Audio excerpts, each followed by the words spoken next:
Nelson Mandela once said, "It always seems impossible until it's done." Has there ever been a project in your life that you wondered how on earth you were going to accomplish it, and then you did? Or have you ever been overwhelmed or stressed about something only to make it through successfully? I know for myself, the successful completion of a tough project like this has got to be one of the most satisfying feelings. In life, it is often the most rewarding things that do require risk or seem more challenging at some point, and pursuing these challenges often requires sacrifice. To ultimately live the life we want, a life full of intention and meaning, we likely have to put in the work, be courageous, and continue striving towards an outcome for an extended period of time. And none of this stuff is super easy to do. Having dreams what you would like to accomplish or what you want in your future are really important. But if you don't put actionable steps into place and make a plan, that dream of yours may just stay a dream or continue feeling impossible. If possible, we are hoping to help change that.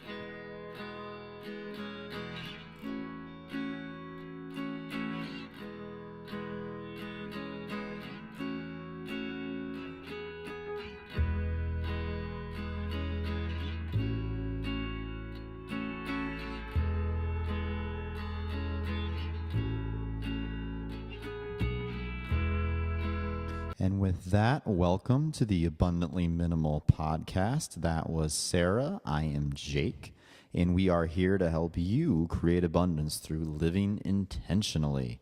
This is our second episode, and we are going to be talking about goal setting and addressing why it's important, what SMART goals are, how to set effective goals, and how to achieve them.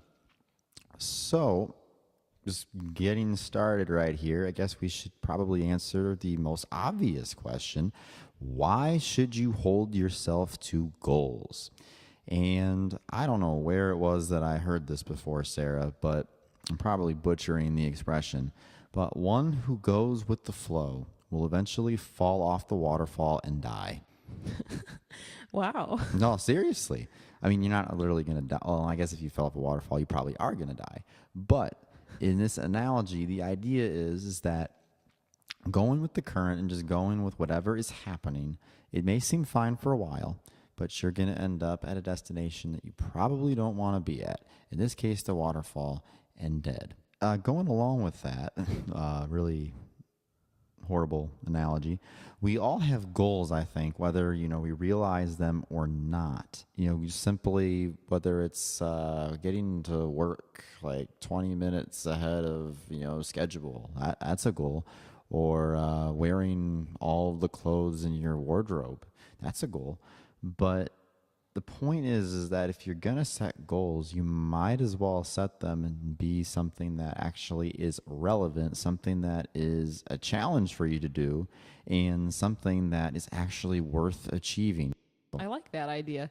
I think you want to make sure the goals are a challenge part. I like that because obviously, you could set simple goals like, here's a plan. Wake up. Wake up. That's actually a really good plan. I'd be succeeding every day. So obviously, that's way too easy. For some people, maybe that is a really big challenge. I know sometimes that's a challenge for me if it's early in the morning. But, to think beyond thinking in the future, long term, like what is it that is most important, or what is it that you are striving for? And thinking of it, not just as a to-do list kind of a thing, but as like your major outcomes. So take me, for example, here, all right? I'm going to be honest with you. I did not really want to talk about this topic. I still don't want to talk about this topic. But for the two of you that are listening, the reason that is because I really struggle, and I think a lot of people really struggle with making goals in the first place.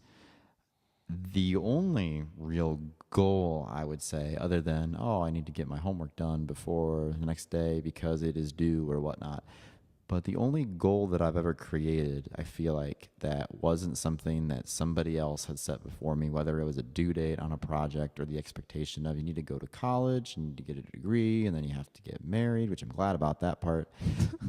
Yeah, don't throw me in on this one. I'm just saying though, there's like the whole life path of goals that is set before you. Graduate high school, go to college, graduate college, get a job, get married, have kids, you know, Buy a house, accumulate a decent amount of wealth, middle class, retire, and then you know the rest. The only one I've ever really set for me is I wanted to help other people. I wanted to do something in my life that meant I would help and benefit people that were not just me. And while that seems like I'm a pretty cool and generous guy for wanting to do that, the problem is that that's not a very specific goal. That's not quantifiable. I think if you're going to set goals, I don't know what you think, Sarah, but I think they have to be quantifiable. There has to be like a number. There has to be some sort of measuring that you can do to determine whether or not you've actually succeeded in that goal. With mine, there's many ways that you can, wanting to help people, that's pretty generic. That can be simply like, oh, Sarah can't reach the top shelf in the grocery store, but I can. I'm helping people. But that's true. I fulfilled the goal then there technically, but because there's no measurement on what wanting to help people is, I feel like I never ended up being able to achieve that goal, or always felt I've fell short of that goal. Originally, the reason, that I had this and I decided to do this is that I'll be a teacher. I'll help people that way. Problem is, I didn't really think about what is it that I want to help them with. Do I want to help them with their life's problems? Do I want to help them just learn a particular subject? Do I just want to help people open their lockers and ease the pain of middle school, not being able to open your locker? It's an issue, folks. Epidemic of our time. Didn't really have anything specific. So as a result, here I am several years later, still feeling like, okay, I want to help people, but I didn't really set an objective of how I was going to help people. I think all of that is really important. And as far as goal setting, I know you're a great sport for going along with me on this topic, because this is something that I feel very passionate about, and Jake can attest to it. I probably on a daily basis, I'm always setting very short-term goals and thinking about my longer-term goals. It's like I'll be like, okay, what are your goals for today? I'll start telling you. Every time we go on a long trip, what are your goals? What are your goals? What are your goals? Okay, that last voice was just me, but it's true. That's a good thing you do that, though, because you have a set path that you're going on. And I think that you do feel a lot of accomplishment because you have these set quantifiable goals. Even, they're all listed out on this sheet of paper that I can't make sense of sometimes, but you can, and it seems to work for you. So, yeah. So I think it's important to talk about that, because I think a lot of times there's the concept of having dreams, which is awesome. And if you have a lot of dreams, or even if you don't, there's no shame there. But I think turning those dreams into goals, thinking of the goals as actionable steps of progress, towards whatever it is that you're hoping to achieve. And so I do feel like there's a couple really great techniques to address when we're looking at goal setting. I think one really helpful system that we can use to think about these goals and think about what are effective goals is the SMART goal system. SMART here is an acronym. There are a variety of different words that can be used for these letters. So the one we're describing isn't necessarily the only one that's out there. There's a variety. We'll put specific citations and information on the Abundantly Minimal website for the show notes for this podcast. But the S stands for specific, the M for measurable, the A for attainable or action-oriented, the R for realistic or relevant, and the T for time-based. With that, I want to briefly talk a little bit about each one of those, and if Jake wants to chime in at all, go for it. With the first part, specific. And I think what's helpful too is if we kind of come up with some examples as we go through this. I think maybe an obvious one. I know we're not quite at the New Year's resolution point anymore. I think studies have shown that nearly everyone who sets a resolution by now has just given up. Up, or it's old news. And wait till next year. I do think that's a shame, though. And actually, tangent.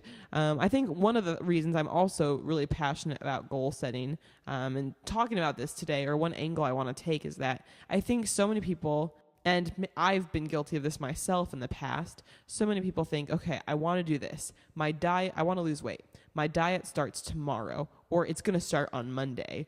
I'm going to start doing this, 7 January 1st. years from now. Yeah, January 1st. Okay. Those are, I think, things that people do with their goals. But how about starting right now? Like, what can you literally do right now or that same day, same hour that starts moving you towards your goals? Now, that can be a little uncomfortable because it's easy to say, oh, yeah, as you're in the middle of a bag of chips or a candy bar, oh, yeah, I'm going to start that diet on Monday, Meanwhile, you have the weekend where you, are going to town on your favorite foods or whatever it is. I mean, this is just a hypothetical example here. Obviously, you make your own choice about how you choose to eat. But I think that understanding you don't have to wait for a certain start time. Like, the start time can be right away. If you're listening to this podcast, you can get started right now. Feel free, as long as you're not like driving or something, get out a sheet of paper if you want. Like, start thinking about, as we go through these steps, start thinking about what that means to you and what those goals are that you can set related, to this kind of method starting today. So as far as the specific steps, you want the goal to have some specifications or some clarifications to it, I think. So, with that, again, I think it's probably the most generic and simple example. I know I can relate, and probably a lot of other people can relate to the concept of trying to lose weight or be more healthy. Even though I feel like in some ways I am a pretty healthy person, there's still definitely room for improvement. But, under this sort of method, like specific goal, if you want to say be healthy, okay, what does that actually mean? Does that mean I want to exercise more? And when I say exercise, does that mean I want to lift weights more or run more? Do I want to improve my diet? Do I want to eat more greens or more fruits and vegetables? Do I want to reduce the amount of added sugar I'm eating? Being specific about it will help you narrow down exactly what actions you need to take in your life to try to move towards that. And I really think, just jumping in here, this is where it's important to add actual numbers, quantifiable. Because like I hear you're saying, I want to eat more greens. Well, what does that mean? Because technically, if I'm eating no greens right now, and actually I am, so, but let's say I wasn't, and I just added like one little pea from a pod, right? Technically, I'm eating more greens. But that's or one spinach leaf. One leaf of spinach. Yes. If I was eating one leaf of spinach then, or if I was already eating one, if I'm adding to eat one more, two. I mean, unless that was literally your goal, I suppose, then awesome. But you probably want to have something measurable so besides, you'll know you're doing more. If you had literally done none before. But if you're really trying to make a consistent improvement, I think you have to add some numbers in there. And that's what makes it measurable. So that's the letter M there. The measurable. Did you know you were making that transition? No, I really didn't, but we can edit this part out and say that I did. Well, beautiful. But anyway, the measurable part. So using those same examples, let's say I want to exercise more. Okay, so the exercise is what I want to do, or the running or whatever. How many times a week am I going to run, or am I going to go lift weights? How long am I going to lift weights or run each time? How many servings of greens am I going to eat, or how many servings of fruits and vegetables? What kinds of, greens or fruits and vegetables, whatever. Measurable goals. So for the A, attainable here, I think it's really important for you to think, how are you going to do this? And is this something that you can do? Certain things are in our control and certain things are not in our control as much. And so you want to keep that in mind. And I think also making sure these are action-oriented things so that you can easily do something to get yourself on that path towards whatever the ultimate goal is. And I think that attainable, it kind of goes hand in hand with what we have for R, which is realistic. If you're going to set a goal, you probably want to set it to be something you can actually achieve. So, for example, holiday season, that's what I was going for, with the gym. We all want to look good during the family gatherings, right? We all want to be the buff in the room. I'm talking about like muscular. Is not like, that what you think before family gatherings? well, I think of like, yeah, I want to look like the sexiest one there.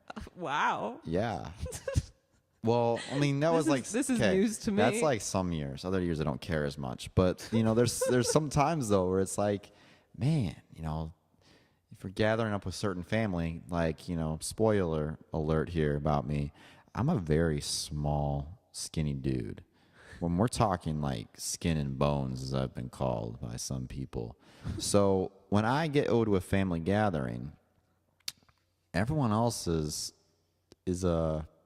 they've got more to them than I do, I guess we shall say, and including some muscle.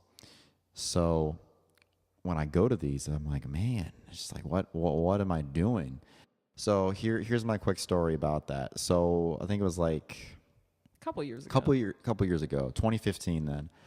We went and see family in another state, and when we went to this family gathering, one of my uncles, he like hit me like on the stomach or whatever and made some comment about how like, there was nothing to me or something like that. You remember that?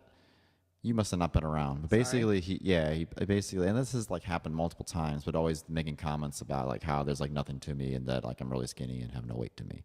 So sad. But my plan had been for that time or maybe another time that I was going to be like actually physically fit and strong looking, and that comment wasn't going to get said to me again. The problem is that if you're going to set a goal like that, you need to give yourself more than like a month to actually do it. Otherwise, you're not really going to make the progress that you wanted to. You're going to go there, you're going to feel like you're way too skinny, and then you're going to fail, and that's that. So if I would have set that goal for, let's say, like 6 months before I went to visit my folks on the holiday season, I might have had a better chance of that. So just set realistic goals. Give yourself realistic times to like achieve this stuff. Don't just say, oh, here's my goal and I'm going to achieve this in like 2 weeks, if 2 weeks is not necessarily an achievable time to do it. Well, I think too with the goals, just going off a couple of the examples we've used already, if you do want to go to the gym a lot more, be realistic with yourself. If you're not going to the gym at all, I find it unlikely you're going to be able to go to the gym 7 days a week for an hour or more. Like that's, going all in. I mean, it's tough to have those dramatic changes or, for eating more greens in your diet. I doubt you're going to be able to, don't necessarily plan on having a green smoothie for breakfast, a big old green salad for lunch every day. Like, if you haven't been eating any of these greens, don't expect all of a sudden you're going to be eating like 10 servings a day. Realistic is really important because I think too often people are like, oh yeah, I'm going to go cold turkey. I'm going to be perfect with this. But then how often is it that you completely fall off the bandwagon or of whatever goal you're trying to achieve because we're trying to be too perfect with it. So know your own boundaries. I know myself, I don't go to the gym as much as I'd like. And so for me, a realistic goal is to go once or twice a week. That doesn't sound very impressive, but that is better than what I have been doing, which is 0 to 1 time per week. So that's maybe another way to think about it. And last but not least, we have time-based or time-bound, timely, tangible, or trackable. Time-based is what it really is meant to be. Well, again, there's a lot of different versions out there. But anyway, so just make sure, like, kind of actually goes with what we were just saying with the relevant part.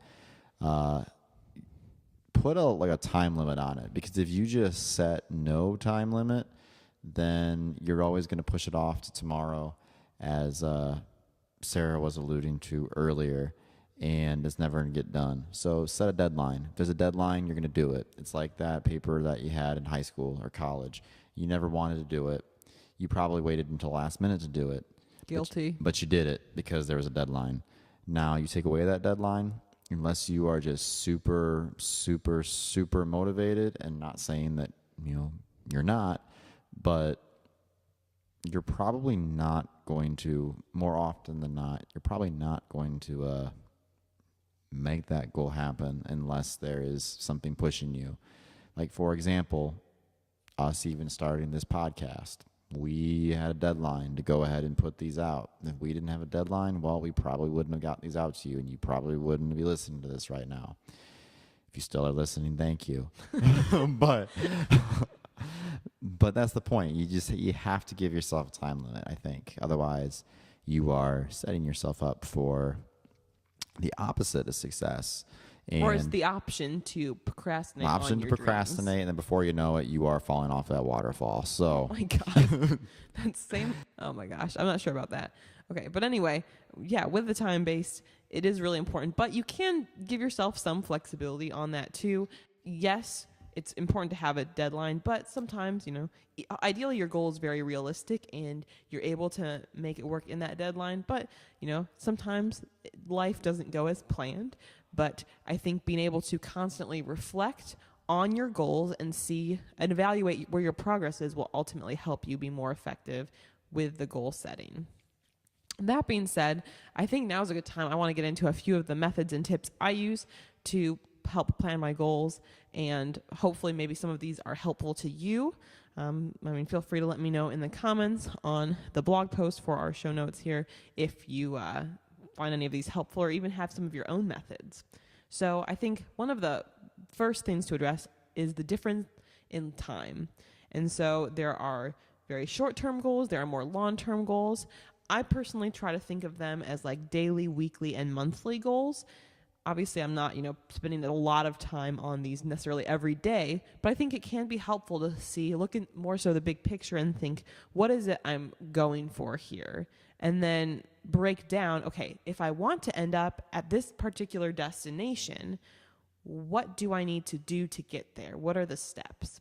So to go with the same examples I've been using about going to the gym more, exercising more, that kind of thing. If you ultimately are looking to be a stronger version of you or a healthier version of you, like big picture, thinking, okay, what does that look like on a monthly basis, a weekly basis, a daily basis? Now, it does obviously connect to the SMART goal mentality here, but thinking about, okay, today, what am I going to do today? What am I going to do this week? Because not necessarily every type of goal is something that you do every day. I know for me, and maybe you can relate to this, certain days of the week are a lot busier for me than other days.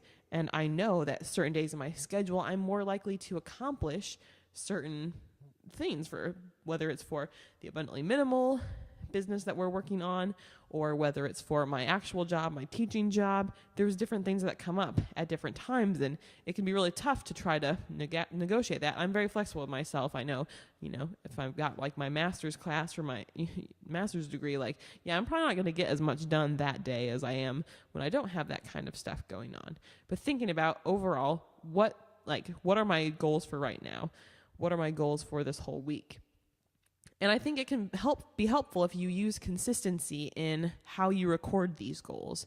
For me, I have kind of my bigger picture goals kind of typed out on my computer in a place where I can always access them regardless of where I am, which is helpful. But then for my weekly basis goals, I've actually put together kind of a grid chart that helps keep me organized in terms of what goals are and what I'm trying to achieve.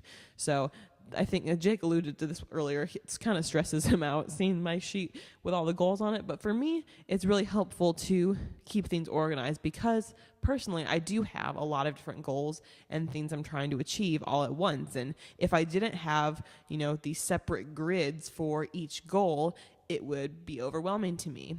I will go ahead and put an example, my digital file of my goal sheet on the show notes page for this in case it's of interest to you. But that is something that's been really helpful to me. And another thing too, especially I do use a paper file for my weekly grids, but I really like the idea of highlighting what you do, what you accomplish, instead of crossing it off. And part of that reason is that it can feel really fulfilling when you look and you're like, wow, look at all this I've done.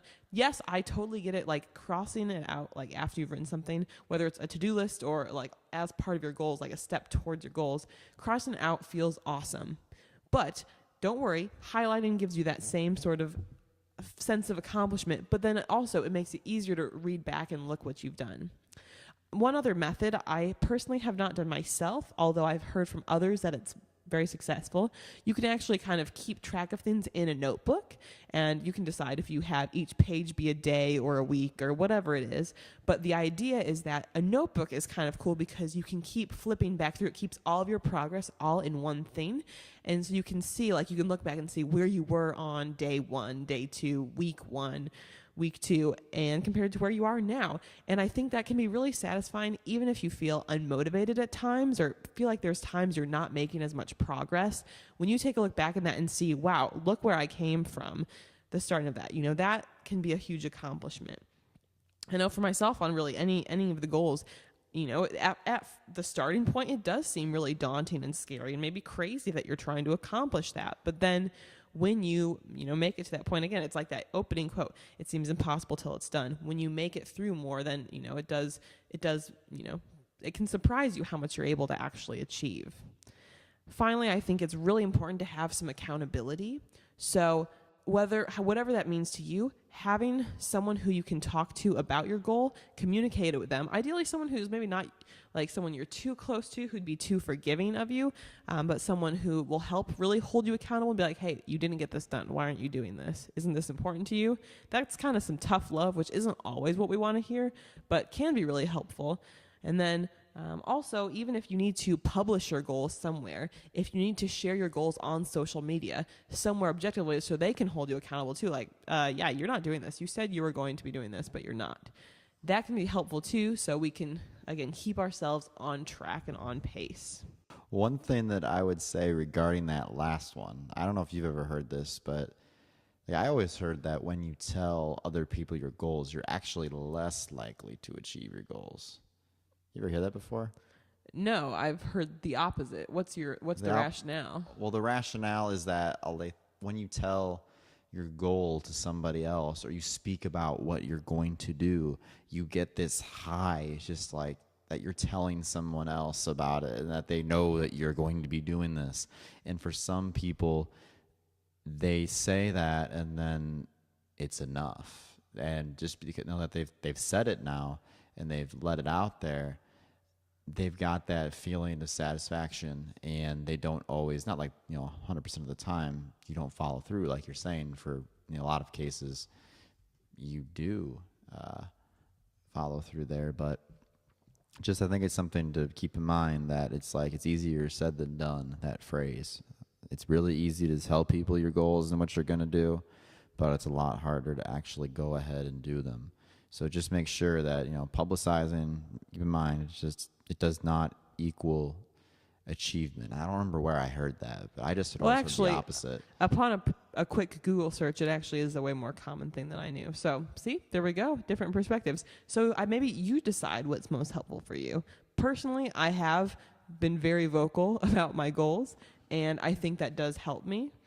But if you are someone who wants to keep it to yourself and look into that, it looks like just from a quick Google search, there's a TED Talk on the issue. There's a variety of different psychology-related articles. So, yeah, there you go. Learn something new every day. That's what I'm here for. So one last thing that I have to say here is there's this author and photographer, James Clear. He writes on a website of his. He writes about issues related to behavioral psychology, habit formation, and performance improvement, according to his bio on his website. And among some of the stuff that he had to say about goals, which I found very interesting, was the idea of goal competition. And so what he's saying in there is he brings up the analogy of the gardener who's trimming a rose bush. Rose bush is an actual plant, right? I'm not just making this up. Okay. And so keep in mind, I'm not a gardener, so I'm sorry for the gardeners out there. But with the rose bush, the idea is that you have to cut out a bunch of the, sometimes good rosebuds in order to make room for the really great ones or the really beautiful ones that stand out. So using that analogy, you can have a lot of goals. It's definitely not a bad thing to have a lot of goals, but it does become a problem potentially to have a lot of goals at one time. I know for me, that is a huge, huge thing. Whereas Sarah, for her, it works to have a goal sheet where she has like 20 different goals on there across 8 Not that different many. categories. Not that many. Well, a lot of categories then. But whereas that works for her, for me, I'm a one-trick pony at a time. I can focus on 1-2 things. And then above that, my brain explodes. So just make sure that if you need to, put some goals aside. It's not you can't like never achieve that. Just make sure that you are doing an amount that is comfortable for you, because it's like kind of the same idea with multitasking. I mean, yes, technically people say that they can multitask, but you can do one thing a lot more effectively if you put your whole mind to it and your whole attention to it than 10 different things where you spread yourself too thin and you're only able to give 10% of what you're capable of giving. Well, just to jump in, I mean, yes, I do have a lot of goals, but I would agree, like, one thing at a time. And so I might have, like, I break my goals down into small actionable steps.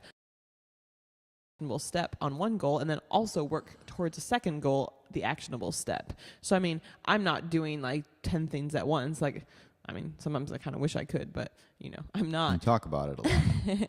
But, yeah, I totally agree with that about having your focus be one thing at a time.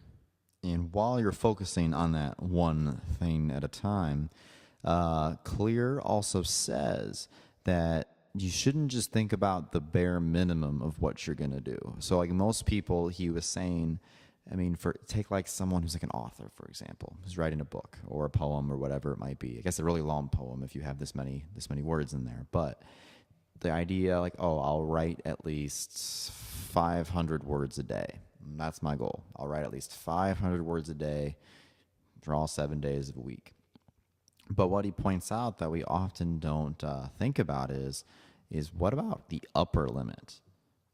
Why not put a cap on what you're doing at a given time? Which sounds counterintuitive because you probably want to be achieving as much as you possibly can in a short amount of time to get the goal done. But his suggestion is like, let's say with the writer's example, you write at least 500 words a day, but you will not write more than 1,500 words a day. You put an upper limit on there because that way you do not nearly as much risk burnout.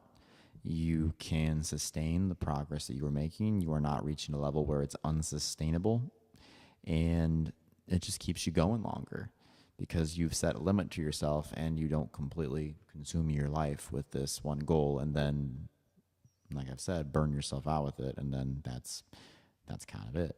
So setting the upper limit, I think that for me personally, I'm glad that I ran into that because that's something that I could definitely use to help me achieve my own goals. And hopefully you find that informative as well. So again, his name is James Clear. He's I guess been doing this for a while now, but a pretty good website and a lot of good posts about different strategies beyond goal setting, just with our behavior. And we'll include that in the show notes too, so you have access as well.